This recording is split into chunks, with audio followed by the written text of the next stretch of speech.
En el nombre de Dios, el Clemente, el Misericordioso, bienvenidos a otra edición del Islam Responde. Y esta vez nos toca hablar de este grupo autodenominado el Estado Islámico. ¿Qué es el Estado Islámico o el ISIS o ISIL?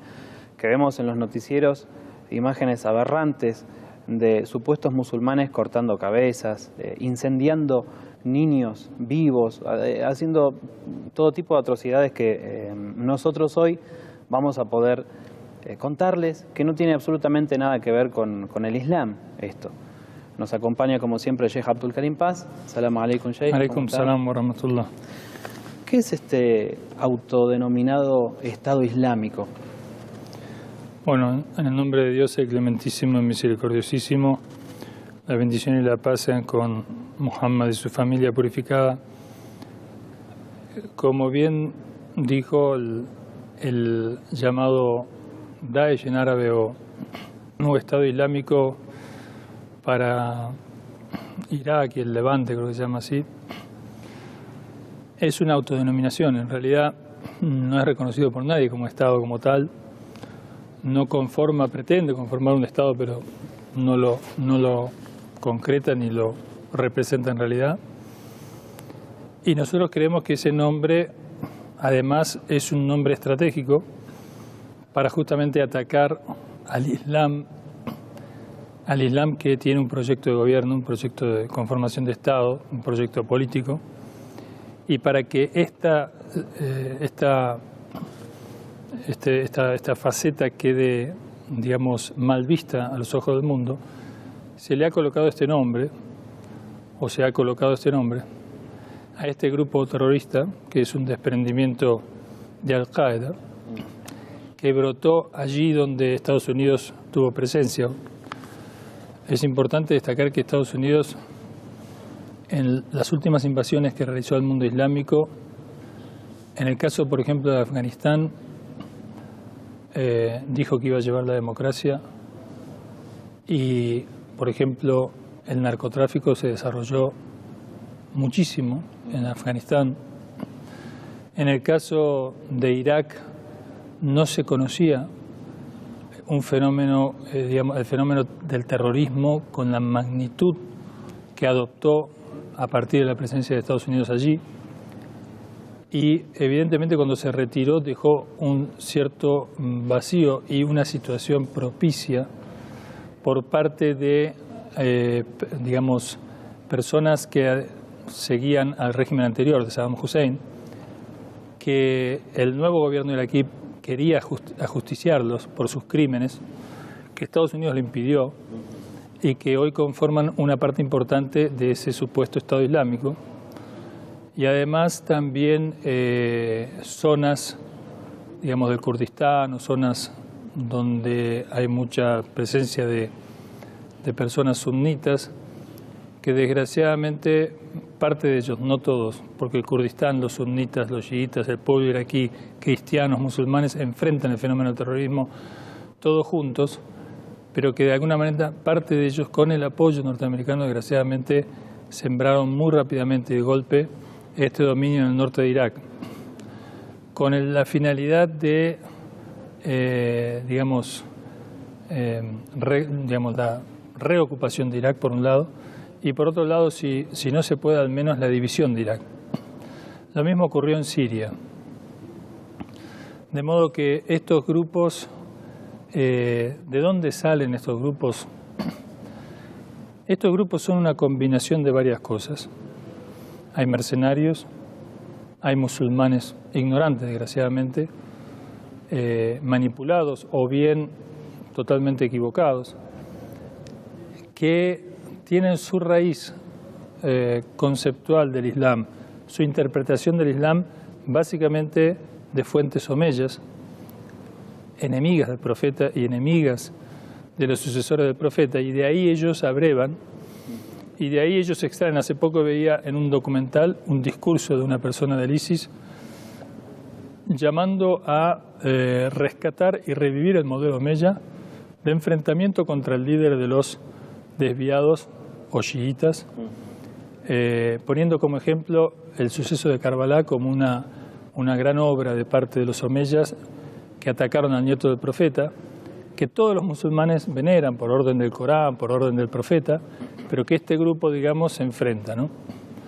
De modo que el llamado Estado Islámico, mal llamado, autodenominado Estado Islámico, representa una combinación de intereses en el mundo islámico por parte de aquellos monarquías, sobre todo, que ven en peligro su estabilidad con el crecimiento de la participación de los pueblos, con el crecimiento del Islam, con el crecimiento de la participación más democrática de la gente, las libertades, con la combinación del apoyo extranjero de las potencias coloniales o neocoloniales que promueven este tipo de formación del Islam. Eso no lo decimos nosotros para evadir la responsabilidad que le quepa a aquellos que se dicen musulmanes y que hacen estas atrocidades. Esto lo dicen los propios dirigentes occidentales que confiesan haber creado Al-Qaeda o haber apoyado a estos grupos, digamos, para sus fines políticos, y que algunos, digamos, se autocuestionan como un error histórico el haberlo hecho, pero que lo siguen haciendo, desgraciadamente, ¿no? Ahora, ellos se autodenominan islámicos, pero para nosotros queda claro que es un grupo terrorista. Ahora, ¿qué es lo que dicen las autoridades del Islam, las verdaderas y reconocidas autoridades del Islam con respecto a estos grupos? Digamos, el Islam como autoridades reconoce a los más sabios, a las personas más instruidas en el Islam, a las personas de conducta islámica, de aval por parte de los sabios, por parte de la gente, no necesariamente a todos los políticos. En la medida que los políticos sirven al Islam, sí, pero y nosotros podemos apreciar que en los distintos estamentos religiosos representativos del Islam en el mundo islámico, el mundo musulmán en general ha rechazado y rechaza a estos grupos violentos. En su momento, cuando los talibanes dominaban Afganistán, los talibanes nunca fueron reconocidos en el mundo islámico. Y si en algún momento hubo digamos, una suerte de principio de reconocimiento, fue por parte de dictaduras dentro del mundo islámico, no de parte de gobiernos más, si se quiere, islámicos, más republicanos, más representativos, o los centros teológicos como el Azhar o como Qom o Najaf, u otros en distintos países islámicos, no apoyaron a los talibanes, no apoyaron a Al-Qaeda y lo rechazan abiertamente. Y Al-Qaeda además se declara enemigo de todos aquellos que no siguen, digamos, su interpretación. De modo que de parte del mundo islámico hay un rechazo unánime, y de hecho hoy vemos, por ejemplo, que, es decir, el llamado Estado Islámico es tan abominable que nadie puede decir que lo apoya, inclusive aquellos que lo apoyan realmente tras las cortinas. Por eso todos dicen combatirlo, pero la información muy fidedigna en el mundo islámico, en el terreno, muestra que desgraciadamente estos no podrían existir sin apoyo, y que ese apoyo viene de gobiernos en el mundo islámico y fuera del mundo islámico que no dicen la verdad, que no representan los verdaderos derechos de sus pueblos, y que a escondidas y, por supuesto, negándolo en público, apoyan a estos grupos.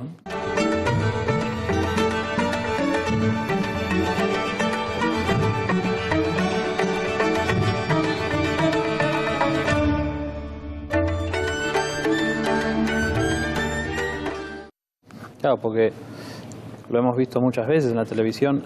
Primero, el armamento que tienen, que es de última generación, las flotas de camionetas Toyota.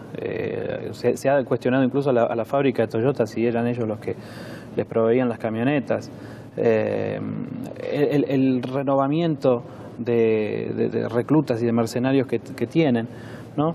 Lo que llama la atención es eso, es de dónde sacan esta fuerza, de dónde sacan este poder, porque hay que tener un poder económico muy grande y un respaldo muy grande, tanto militar como económico, detrás, ¿verdad?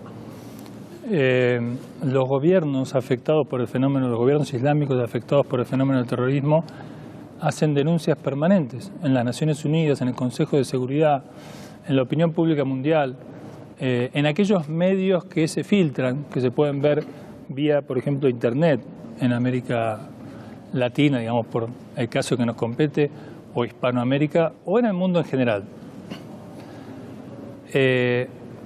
Las denuncias son constantes de que en realidad hay países que están comprometidos con esta ayuda, que hacen la vista gorda, que permiten, digamos, la compra de petróleo de distintos lugares del norte de Irak, donde son extraídos, de Siria, gas, petróleo, tráfico de personas, esclavos sexuales, etcétera.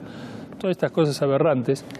Y como bien dijo usted, el suministro permanente de mercenarios, que por miles son adiestrados, en algunos lugares localizados y conocidos, en Turquía, en Jordania, desgraciadamente en distintos lugares, o en Qatar o en otros lugares, o en Arabia Saudita, y que de allí, digamos, pasan a conformar estas filas, ¿no?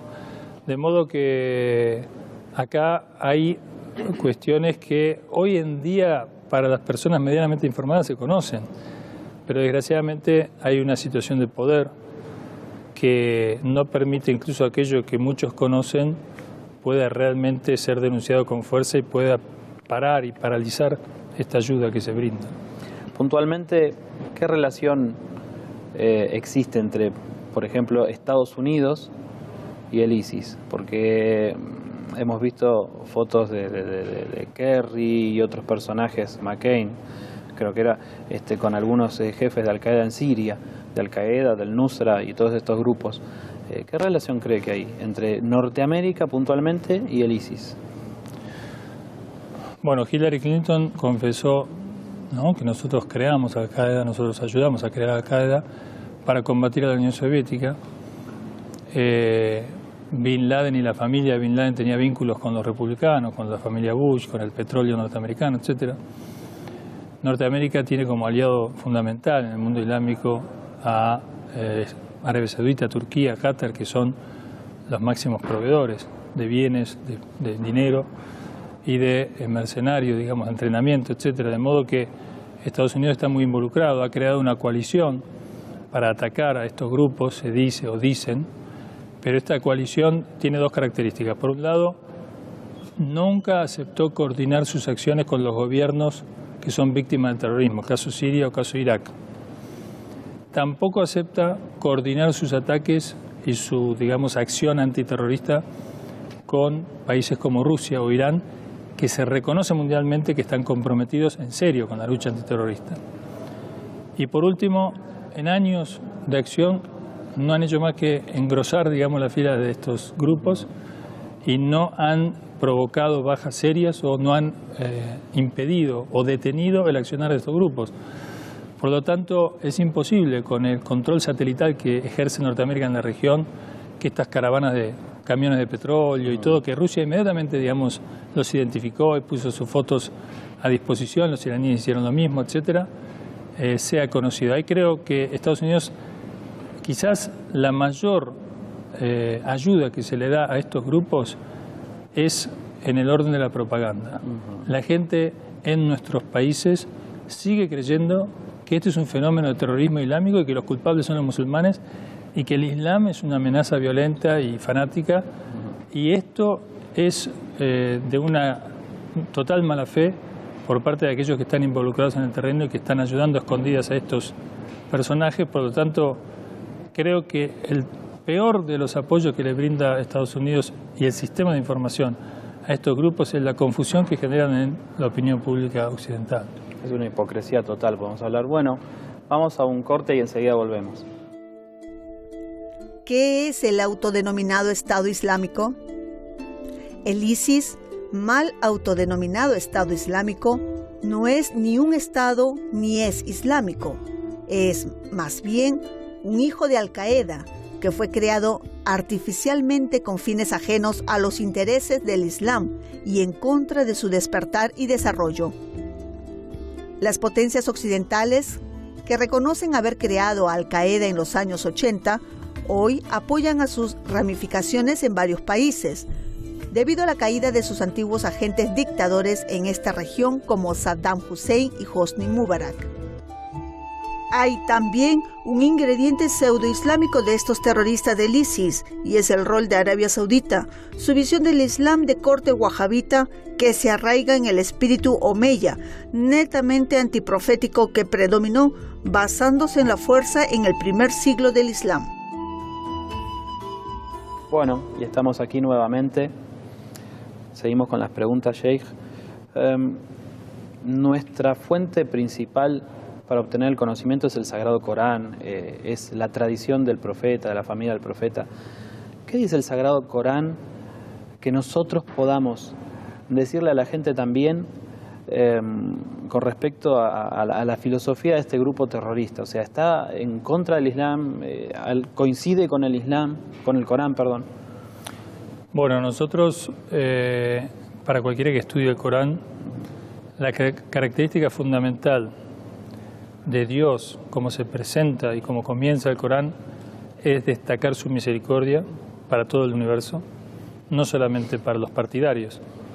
De modo que este primer principio de un Dios bondadoso, un Dios justo, un Dios que quiere a la creación, un Dios que dice el Corán, si Dios quisiera toda la tierra, digamos, se sometería de grado. Entonces, exhorta al profeta que, digamos, sea paciente y un Dios que busca, digamos, la adoración libre del ser humano. Hay un dicho del Imam Ali que dice: Dios te ha creado libre, así que no seas siervo de nadie, más que de Dios. Es decir, reconocer la autoridad de Dios de grado. Un Dios benevolente, un Dios justo. El Islam, por otro lado, prohíbe, digamos, la prédica del Islam por la fuerza, o el sometimiento, o la aceptación del Islam por la vía de la fuerza.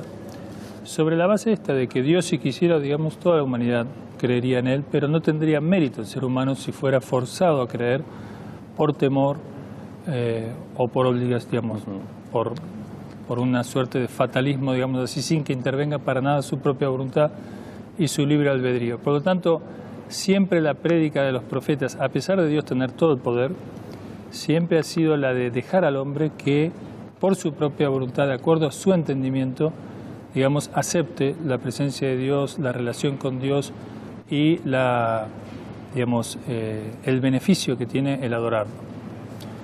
Así que estas características ya de por sí se enfrentan con el modelo de estos terroristas, ¿no?, que son crueles, fanáticos, exhortan a la sumisión por la fuerza, digamos, dicen que debe ser eliminado aquel que no acepta las prerrogativas que ellos difunden o la interpretación que ellos tienen del Islam. Y entonces el Islam, que es un llamado, por ejemplo, dice el Corán dice que Dios os invita a la paz, el saludo de los musulmanes es la paz, el Islam significa paz. Yo, si me permitís, voy a leer, pero a modo de ejemplo, porque todo el Corán, digamos, tiene este espíritu y esta filosofía. Pero, por ejemplo, en la Sura Al-An'am, los rebaños, Sura 6 del Sagrado Corán, en el versículo 109 y 110, lo digo como un ejemplo, después pueden ustedes ver el Corán, abrir el Corán, estudiar el Corán y ver cuál es la filosofía que impera allí. E incluso, digamos, estas potencias, como hablábamos antes en algún otro programa, que se oponen al Islam, los líderes reconocen que el Islam, hay un dicho famoso también del Papa, de que el Islam promueve, digamos, la buena convivencia, la paz, etcétera, y que estos valores o antivalores no tienen que ver con el Corán o con el Islam. Dice: innal ladina farraqu dinahum wa kanu shi'an lasta minhum fi shay'in innama amruhum ila Allah. Dice: aquellos que dividen la religión en sectas son sectarios, como son estos casos. Estos terroristas dicen que aquellos que no aceptan su visión del Islam, sunna, shia, cualquier musulmán, sufi, lo que sea, cualquier otro musulmán que no tenga su pensamiento debe ser sometido por la fuerza. Les toman un examen en los lugares, ciudades o pueblos o aldeas que toman, les toman exámenes, y aquellos que, digamos, tienen otra visión del Islam o no aceptan su visión, allí nomás ellos se ven con la libertad de matarlos, de robarles sus cosas, robar sus mujeres. Una cosa espantosa que el Islam prohíbe abierta y categóricamente. Dice: man ja'a bil hasanati falahu ashru amsalha wa man ja'a bis sayyiati fala yujza illa mislaha. Wahum la yudlamun. Ver el espíritu del Islam, de la bondad de Dios. Aquel que trae una buena acción será recompensado 10 veces, aquel que trae una mala acción solo una vez, ¿no? Y dice, Dios no oprime a nadie. Dios no ama a los opresores, no oprime, no agrede, no fuerza. Dios exhorta, dice el Corán, invitada al Islam con sabiduría, con buena prédica, con buenos modales, no discutáis sino en buenos términos, etc. E inclusive con los no musulmanes. Por lo tanto, realmente para aquel que conoce medianamente el Islam, se da cuenta que las fuentes islámicas rechazan abiertamente estas posturas y que el mundo islámico en general rechaza estas posturas. Y es obvio, en cualquier sociedad, los extremistas, los terroristas, aquellos que por medio de la violencia buscan su expansión, siempre son en los pueblos marginales.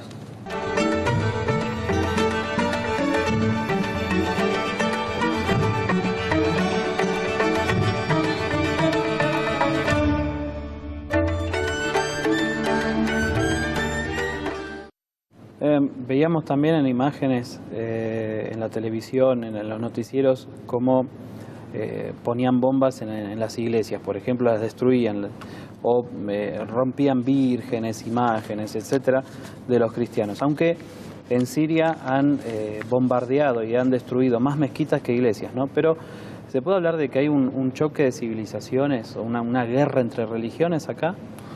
Bueno, si la prédica del Islam hubiera sido, ya dijimos, de las fuentes rechazan esto abiertamente, o sea, el Islam está en el Corán, digamos, el reconocimiento de las otras religiones, la libertad de su culto, la protección que deben obtener por parte de los musulmanes, el buen trato, etc. Si la prédica del Islam y la filosofía del Islam hubiera sido suprimir cualquier otra creencia, ¿cómo puede ser que durante siglos los cristianos conviven con los musulmanes en el mundo islámico, desarrollan sus iglesias, su cultura, etcétera? No son molestados, han convivido en Palestina, han convivido por siglos cristianos, judíos y musulmanes. Entonces, ¿cómo es posible, digamos, que esta prédica, si el Corán dice al profeta, Fabima rahmat min Allah kunta, dice, por una misericordia venida de tu Señor, no has sido duro, severo de corazón con ellos, si no se hubieran alejado de tu entorno. Y dice, Inna arsalnaka rahmatan lil alamin, te hemos enviado como una misericordia para el mundo. Como vimos en algún otro programa, el profeta era muy misericordioso, muy tolerante, muy paciente, con sobre todo todos los profetas, e incluso con los más débiles, con los más, digamos, oprimidos, los más explotados. De modo que esta, digamos, es la filosofía totalmente opuesta a la de estos grupos, y los cristianos, como bien, digamos, usted señaló, los cristianos tienen su lugar en el mundo islámico, su desarrollo, en, por ejemplo, países como el Líbano, Siria, en otros países conviven en el norte de África, etcétera, con los musulmanes durante mucho tiempo. Los judíos, cuando fueron perseguidos en España, se refugiaron, muchos de ellos, el caso de Maimónides, en el mundo islámico. Muchos judíos emigraron hacia el corazón del mundo islámico. De modo que esta es la situación en Al-Ándalus, en España, digamos, convivieron las religiones. De modo que no hay un choque de religiones acá. Pero desgraciadamente la deformación de las noticias apunta a de alguna manera generar este temor de que hay un choque de civilizaciones y que los musulmanes están degollando, están matando cristianos. Cuando, como usted bien dijo, las principales víctimas de estos grupos terroristas son musulmanes. Por cada cristiano que han matado, que es aberrante y que lo condenamos totalmente, han matado miles de musulmanes. Por lo tanto, mal se puede hablar de un choque de civilizaciones. Hay cristianos que pelean junto a musulmanes contra estos terroristas, y hay falsos cristianos y falsos musulmanes que apoyan a estos terroristas.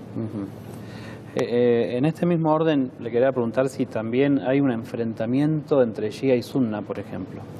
Esa es otra de las tergiversaciones de la naturaleza de este fenómeno terrorista, que algunos sostienen que este enfrentamiento es un enfrentamiento de sunitas con chiitas, sunitas de alguna manera liderados por Arabia Saudita y chiitas liderados por Irán. Y esto realmente es una cosa que no tiene ningún sentido. Como hace poco el líder de la República Islámica, el Imam Jamenei, dijo, cuando habló con los representantes del mundo islámico en un congreso de la unidad del mundo islámico, sunitas y chiitas, justamente dijo, ¿cómo puede ser que se hable de que esto es un enfrentamiento sunita-chiita cuando primero está prohibido en el Islam? Segundo, aquellos que se enfrentan sunitas contra chiitas, chiitas contra sunitas, no son ni sunitas ni chiitas. Inglaterra promueve a algunos grupos pseudo-chiitas contra sunitas o algunos grupos sunitas contra chiitas para dividir y gobernar. Y realmente, digamos, esto no tiene absolutamente nada que ver y, como dijo el líder, en Palestina son sunitas y son apoyados por chiitas. Y en Siria combaten juntamente sunitas y chiitas, lo mismo en Irak. De modo que hay que tener cuidado, sobre todo en Occidente, que hay mucha desinformación, que no se conoce, con estas tergiversaciones. Bueno, no tenemos más tiempo. Muchísimas gracias. Como reflexión también podemos decir que hasta ahora no hemos visto a ninguno de estos grupos defender a los palestinos. No han tirado ni una piedra en contra del régimen sionista, así que se pueden imaginar de dónde vienen, ¿no? Bueno, hemos terminado. Muchísimas gracias por habernos acompañado y los esperamos en otra edición del Islam Responde.